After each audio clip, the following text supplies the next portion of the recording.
આવે છે કે અમર ફળ ખાઈ ગયું.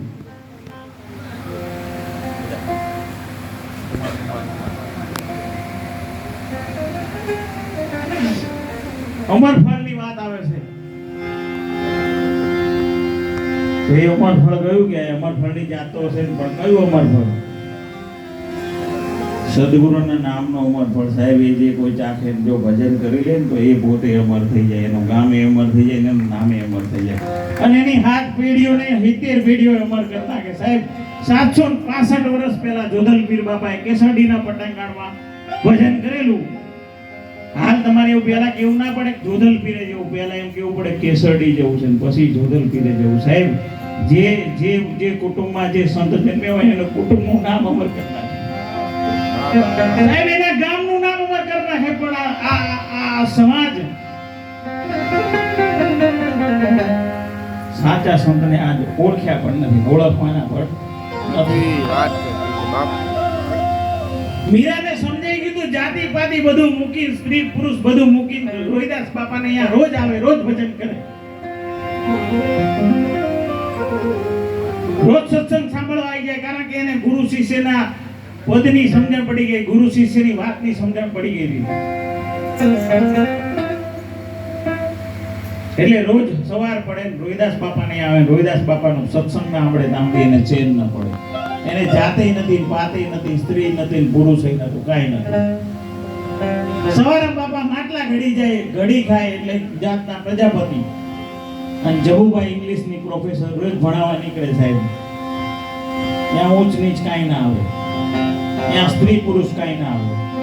અને સાહેબ એ ભૂમિકા આવી જ્યાં ગુરુ શિષ્ય પણ કાંઈ ના આવે, પણ એ ભૂમિકા ઉપર ઉભા રહી જાઓ તો. એટલે કબીર સાહેબે કીધું એક ડાલ દો પંછી બેઠા, કોણ ગુરુ કોણ ચેલા, गुरु की करनी गुरु बनेगा, चेला की करनी चेला, उड़ जा हंस अकेला.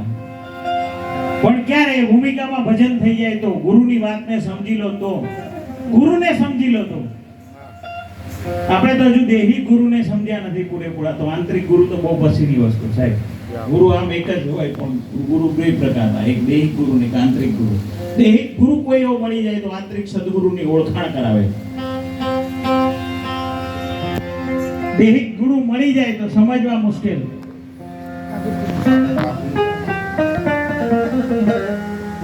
અસંખ્ય મહાપુરુષો દુનિયામાં થયા અને એના સેવકોની કસોટી પણ કરી. સેવકોએ પણ એવા એટલા પાવરફુલ હતા સાહેબ કે ગુરુની પહેલા સમાધિ લઈ લીધી.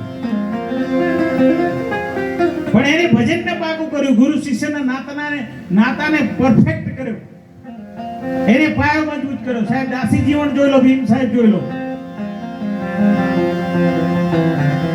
શેરની માથે સવા શેર તો સહેજ મોર મારવા વાળો તો કોઈ બેઠો છે ને બેઠો જ છે.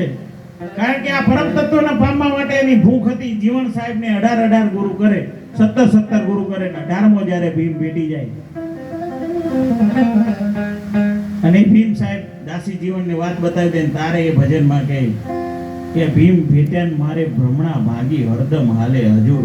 હરદમ કેતા શ્વાસ અને ઉશ્વાસમાં, હજુર કેતા પરમાત્મા આની અંદર જ ચાલી રહ્યો, બહાર ક્યાંય શોધવાની જરૂર છે.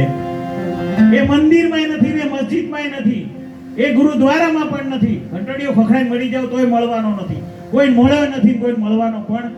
કારણ કે પરમાત્મા તો તમારી અંદર છે, તમે બહાર શોધો છો. એટલે કબીર સાહેબ પણ કહે કે મુકો કહા ઢૂંઢે બંદે મેં તો તેરે પાસ મેં, હું તારી અંદર છું, તું ડોક્યો કરી લે, તું જોઈ લે. खोजी हो के ढूंढो मेरे को तो मिल जाओ पल भर की तलाश में. एक पल ની તલાશમાં મળી જાય વસ્તુ છે. અને જેને પલની તલાશમાં મળ્યો એવો લખીરામ ને કર્મણ વેશ ભજવતા પદ્માસનમાં બેસે અને સાહેબ આમથી નીકળે ને એટલે ખબર પડે એ તો એની ગતિમતીનો માણસ. સંત ત્યાંથી નીકળે પેલો વેશ ભજવે 3.5 કલાક સમાધિમાં બેહે. સંત જુઓ ચાલો 3.5 કલાક સમાધિમાં પદ્માસનમાં બેહે. આની જોડે પણ કાંઈક સિદ્ધિ હશે.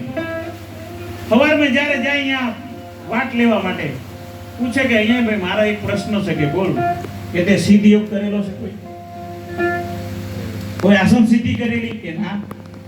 તો કે તું 3.5 કલાક પલોઠી વાળીને બેહી રહેશે કે એ મારી માને કાંઈ ગતાગમ છે.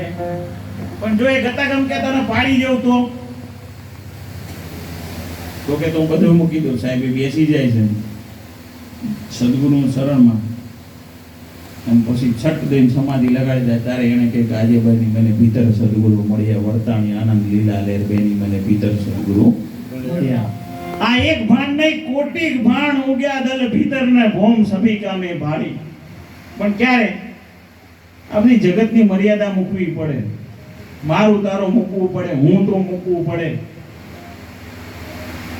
સમર્પિત બનવું પડે. તમને બધા ઘણા વિચારે આવતો છે કે આમના આ બધી વાતો કરવાની, પણ જલસા જો હારે આસને બેહવાનું, માગ્યા હોય એના પૈસા મળે, લોકો એના ઉપર ઉડાડે અને આમના જલસા નામનો વાતો જ કરવી. તો તમે એક દાડો આવી જવાનું, અઠવાડિયું કપડાં લઈને આવી જવાનું, ગાડી બેસી જવાનું, બાપરે જે ફ્રી ઓફ ચાર્જ.